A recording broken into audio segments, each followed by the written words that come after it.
Okay, so today I just want to talk about something that I had to go through and something that a lot of people tend to ask me about, especially people in my life. And yeah, let's just get right into it. So today I want to talk to you about the stages of healing. I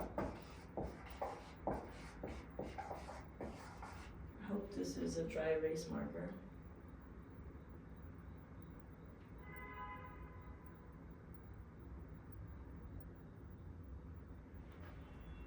Okay, we're good.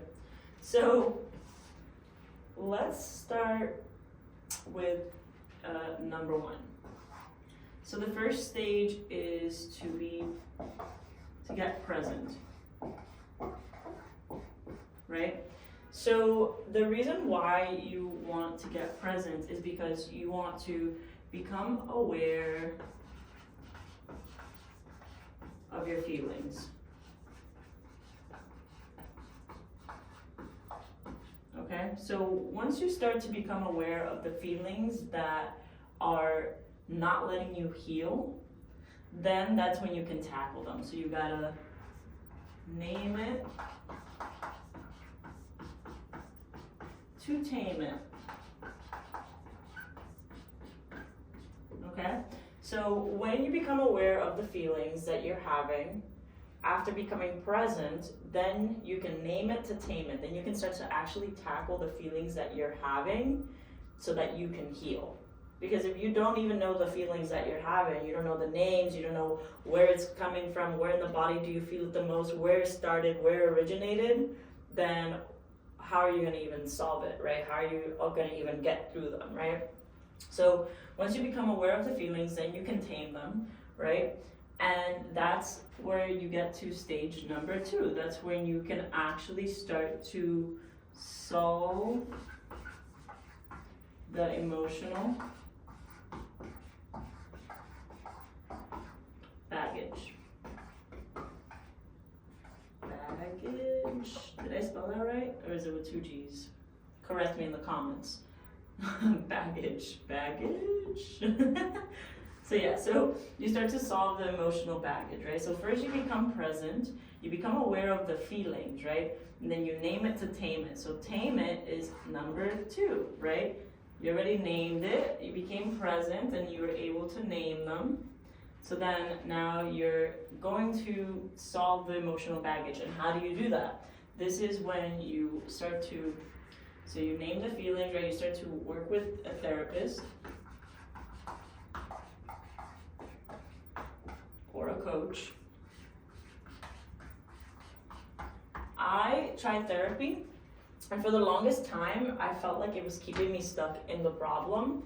Let's talk about your feelings. Let's talk about how you feel. Let's talk about what happened. But what are you giving me to actually solve it? Not every therapist is trained to actually solve the feelings or solve the issues or heal the trauma. So not every therapist is trained in trauma. Okay, because there's different types of therapy. There's CBT, there's the what's it called? There's a lot of different ways that therapists can handle the emotional baggage, right? I like coaches because I feel like coaches could tell you straight up what therapists aren't really allowed to tell you. And there's a lot of different types of coaches, right? So you can choose which one's more adequate for you, which one's actually the right fit. For me, the right fit was a hypnotherapist and a cognitive coach because he was able to actually take me back to those moments when I was a kid and those feelings actually like where they were rooted from. And I was actually able to like realize like, oh, this is the little kid in me. This is the little version of me that's still feeling this way, like helpless and in the victim mentality, right? So that actually kept me,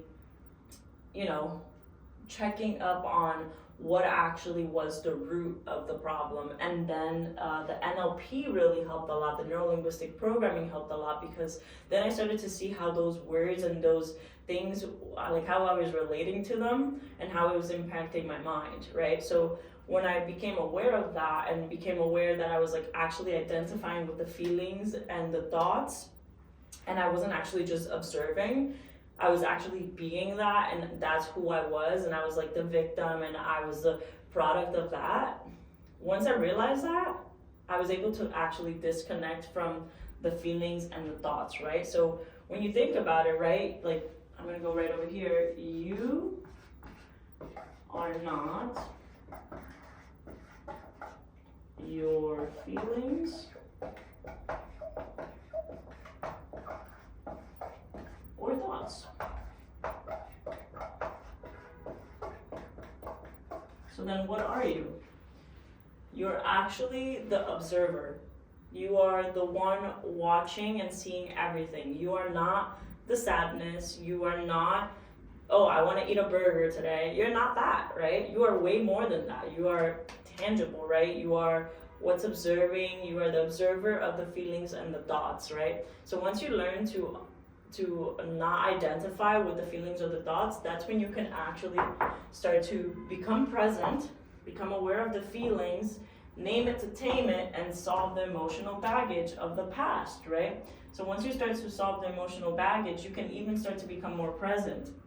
So then present could be even 3 actually, because sometimes people, in order to get present, they have to solve this one. They have to solve the emotional baggage, because they can't even be present in the moment because they're so caught up in the past that they literally cannot do number 1, right? So sometimes you can interchange them, right? Like one or the other. So you really have to understand where you're at, and sometimes you can't do that without being present, and sometimes you can't do that without thinking about why you can't be present, right? So that could be 1 or 2, or even it could go 1, 2, 3, right? It really depends. Everyone's different, so I can't just give you, this is just like a basic for me and what I think people could go through, but this is just based on my experience. So anything I say here is all basically off of my experience, so I can't really tell you word for word what's happening for you and what will happen for you. But what you can do is take this information and decide to, New York City, baby, you hear that? I hope everything's okay.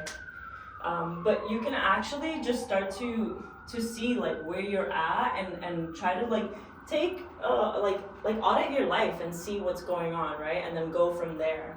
And then we're gonna go to 3/4, let's say. So 3/4. terrible handwriting, but you guys get me. You guys get my point, right?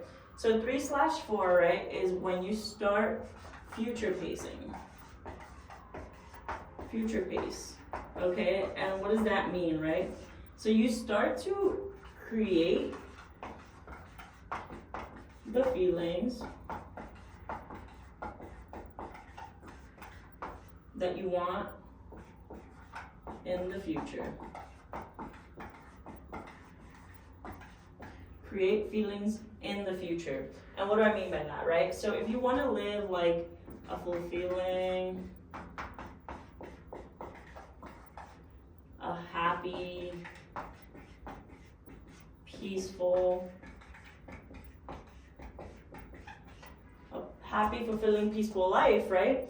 Then you have to start creating those feelings now. Because then you don't want to be stuck in the I'll be happy when, right? I'll be happy.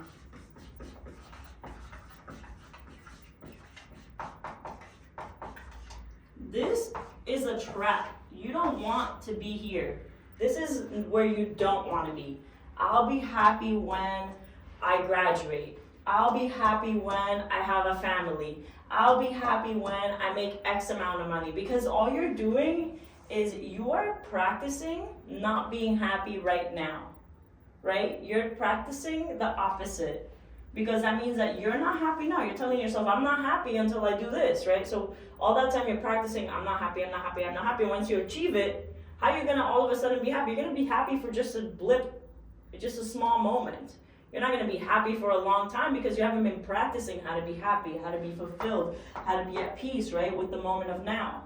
So once you start to learn how to create the feelings in the future that you want in the future now, now, right? So when you learn how to create those feelings now, then think about how much easier it'll be to actually feel those feelings in the future. And when you look at your life, right, your life is not just one moment, right? Your life is not just one moment.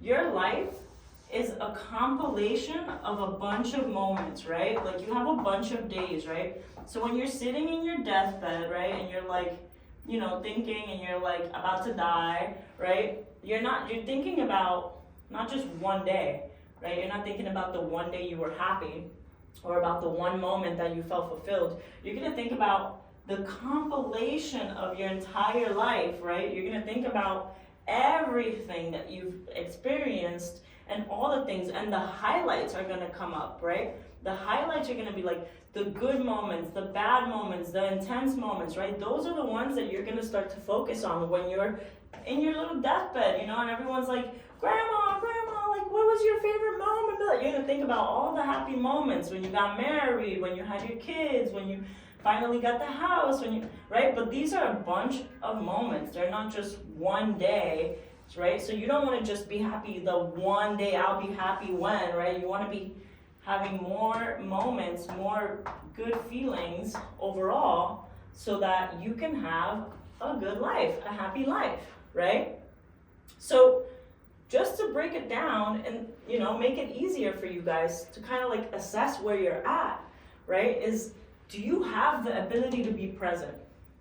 If you have the ability to be present, then you have the ability to heal.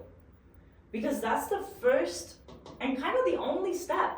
Because once you have a hold of this, right? Once you have the ability to be present, you can do anything, because you can start to observe the body.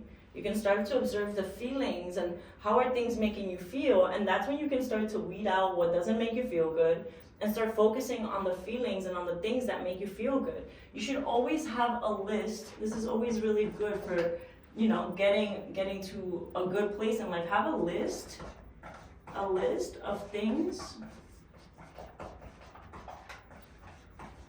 that make you feel good, in the body, right? So when you have a list of things that make you feel good in the body, when you're present, you could just literally just go straight to this. You could just go straight to that. And then you have a full list of things that are making you feel good in the present, so then you're already skipping this, right? Because you're like, whatever, I'm not even focusing on this anymore, because I'm trying to create the good feelings that I want in the future.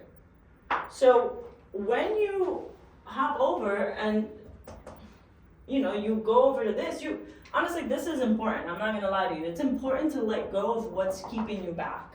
But if you're like me, where I was just tired of talking to my therapist, I was like, okay, enough is enough. I know I've been abused. I know I've been through a lot of trauma, right? But actually, let me pause. Okay, good. But I am tired of talking about it, and tell me what I can do right here, right now to get better. And that's what my coach taught me. He taught me to observe the feelings and the thoughts, right? And then that's what made me realize I need to feel better in my day-to-day so that I can feel like life is worth living, right? Life is worth living, and this helps me every single day. I have other videos on this. I have a long list of the things that make me feel good in the body, and I hope you guys could see this. I hope that this is dark enough, but yeah, I literally, this one's just as bad, but this is what I live by. I try to journal every day, and you guys, I have another video on different ways that I would journal if I was trying to heal faster and get to this point in a smoother way, right? So having that journaling or those kinds of journaling alongside the list of things that make me feel good in the body, this is really good. Because when you're all stressed out and you're in your not the subconscious, but your conscious mind, right? Because you're like thinking, right? When you're up here thinking in your head and you're in the air, you're not really thinking about the things that make you feel good. You're just in the moment thinking, right? You're having all these thoughts, you're having monkey mind, you're having chatterbox in there. Your mind's not gonna be like, let me pull out what's good for you. It's gonna be like, just a web of associations of whatever it is, right? Whatever it wants to think about. Like someone walks around saying something, it's probably gonna jump to that, right? Because we're like a web, right? We have our minds that like to associate to different things and random things at that, right? So when you have this list visible somewhere, like your fridge, right? Your mirror, your car, like wherever it is, something that you'll look at every day, your home screen, whatever it is, wherever you are, have this list visible so that you can do it when you're present. And even when you're not present, you'll still see it so that you can be like, oh, that's right. I need to be creating these feelings in the here and the now so that I can get to that future place and that future pace so that I can create the life I want in the present, right? In the now. And look, easier said than done. But if you want to heal, right? If you want to get to that place where you feel like, finally, like I could actually feel good right now, because for the longest time I did not feel good. Literally, like I was just unwell. I did not want to live anymore. I was really stuck. And sometimes because I trained for so long feeling that way, sometimes I still feel that way today. As I'm making this video, I felt that. Actually, like what I mean is when this video comes out, I probably still feel it, but it's only because I've been practicing for all those years to feel that way. Like I said, it's kind of like the I'll be happy one trap, right? Where I practiced for so long, feeling miserable, and then now I'm like, fuck, okay, so now I have that in my head, and it's stuck because I've been practicing that I haven't been practicing feeling good. And I think the only reason why I'm able to feel good is because thankfully I am a jolly person. So whenever I wasn't focusing on the bad, I was trying to feel good. I was trying to have fun. I was trying to like hang out with friends. I was trying to travel. I was trying to have good memories. And I was just kind of like spontaneous. Like I got to the point where I was just like so miserable in the life that I had and so unhappy with the life that I had that I was just like, I'll do anything to get out of this. So I went and like I spent all my money in Europe, and I was like traveling and going to concerts and living life to the fullest, being so crazy, so spontaneous that I made good memories and I don't regret it one bit, okay? And I literally was able to like have more fulfilling memories, more happy memories, more peaceful moments in my life because I went and I was spontaneous and I created those feelings. So now I know what it feels like. So therefore I can recreate that feeling in the here and the now. So you guys have it. 3 steps, 3 to 4 steps, however many steps you want to say it is, however you want to feel about the steps.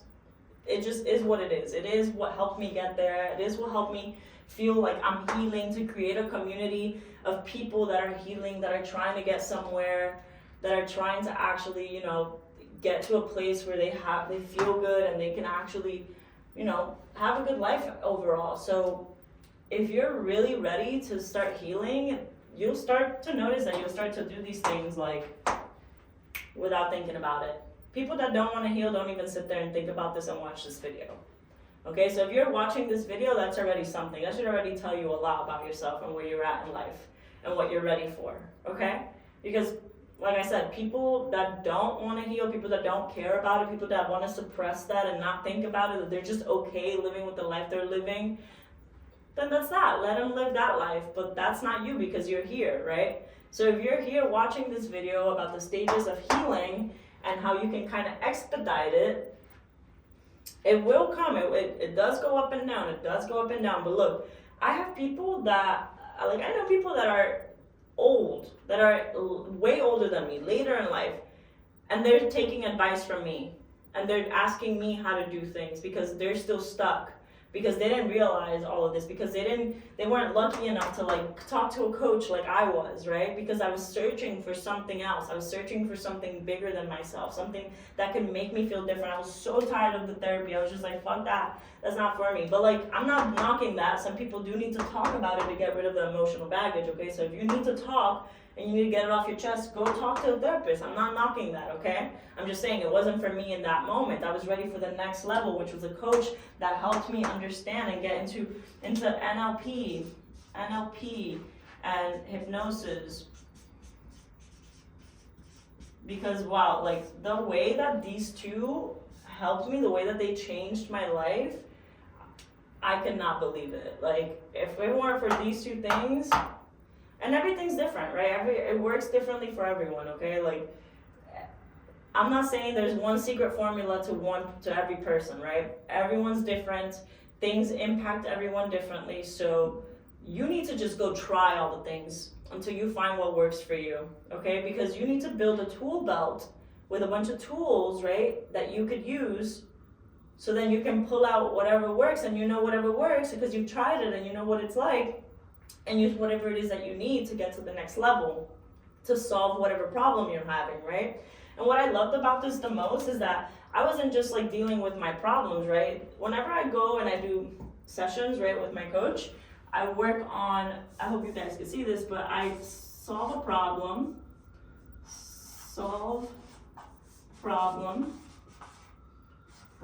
I can't spell right now, problem, or achieve a goal.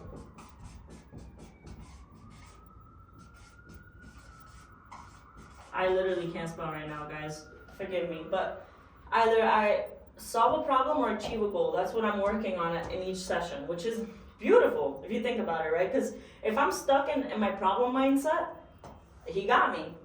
Okay, we're gonna go into the problem and then we're gonna solve it, right? But if I'm in a positive mindset of like goal oriented, then he can meet me there and we're gonna achieve the goal, right? So if you're in the problem, right, so how are you gonna get out of it? And if you're wanting to get somewhere, how are you gonna get there, right? So isn't that interesting? I love neurolinguistics and hypnosis because they really get to me. They hit the core. It's like I'm really I guess like analytical, and I get really like I'm very literal. Like when you tell me a word, I take it like exactly for what you meant it. So like you got to be careful with the words you say to me because I take them to the heart. Even if they don't mean the same things to the both of us, I take it to the heart. So I take words very, very literal. So neurolinguistics is so impactful to me, and it might be to you too. So explore it. You never know. Everyone has different experiences. Make sure you do it with a good hypnotherapist or a good neurolinguistic NLP practitioner, because not everyone's good. Like I said, not every therapist is equipped to deal with trauma, and not every neurolinguistic NLP practitioner or hypnotherapist is a good one, okay? So it's a trial and error. You gotta keep trying, and if you want some guidance, just like hit me up and I'll point you in the direction of some people that I know that were so good to me. They taught me the alpha state, which I spoke about in the alpha state. This is really good because this is when you become the observer, right? When you're in the alpha state, you're present and you become the observer, and then you're able to, go to the feelings, right, that you're wanting to achieve, right? And you're so present and in the moment that you're like observing, you're just being, right? And so NLP and hypnosis was what taught me about the alpha state and what how to get into that flow state and what levers to push in my body and what physiological levers to push in my body to actually get to becoming the observer. Like the first time that I ever experienced that, I was like, oh my god, my mind is quiet right now. Oh, a good thing to ask yourself so that you can quiet down your mind. This is so funny, my friend told me this. Ask yourself right now in this moment, take a moment and ask yourself, I wonder what I'm gonna think about next. And really ask yourself that. I wonder what I'm gonna think next. And for a moment there, your mind might get quiet. Just try it. And then comment, let me know if it worked for you. Because it works for me every single time. I'm like, whoa, this is so interesting, because your mind's like, I wonder too. Because we have like, if you think about our minds, right, the conscious and the subconscious, we have this little person, and let's say this is your mind, right? I hope you can see that. If this is your mind, right, you have your critical factor, which is a little guy, a little you, standing there at the gate, right? This is the little guy that helps you not get scammed, right? So if someone's trying to like scam you, this guy's like, nah, like, what do you mean? That's not true. That's not how much that should cost, right? Someone's like trying to like, you know, tell you to like get in the van and eat the candy. You're like, wait a minute. I shouldn't do that. My parents told me not to do that, right? Like, if someone's like trying to like break in there and like scam you, your little critical factor is like, no, I don't want that. I'm gonna protect myself, right? So when you get into the alpha state, you can lower the critical factor even, right? So that you can rewire your beliefs. Because this guy also has some strong beliefs, right? That they got from their parents and way back when. And we're getting a little sidetracked. We could have more talk about NLP and hypnosis because you know what? I'm actually a certified hypnotherapist and neurolinguistic practitioner, but I'm not necessarily practicing it now. I'm not practicing it. I'm not coaching one-on-one right now. I'm just kind of like talking to people as Crystal. I don't necessarily want to be like, I'm Coach Crystal, you know, because I don't know. I just don't want people to like hold me to that standard. I don't want to be associated with that like coachy aesthetic because I am a human, okay? I cry, I allow myself to go deep into darkness, and whenever I do that and I post about that, people are like, aren't you a coach? You shouldn't feel sad. You should practice what you preach. And I'm like, I'm allowed to cry. I'm allowed to sit in my poop. I'm allowed to sit in the mud, right, if I want to. For however long I want to, and I will come back out because I got out of it a million times and I can do it again, right? So my point is that there are stages of healing and you just gotta assess where you're at and you gotta, you know, just decide how fast you wanna do it because it's all up to you. It's all up to you how fast you heal. It's all up to you how fast you go from one level to the next, how much time you put into it, and how much time you stop giving away, okay? Because it's possible. All of this is possible because I did it, and I'm doing it still. And it takes time. It takes effort. It takes practice. But it doesn't have to be hard, and you don't have to do it alone, okay?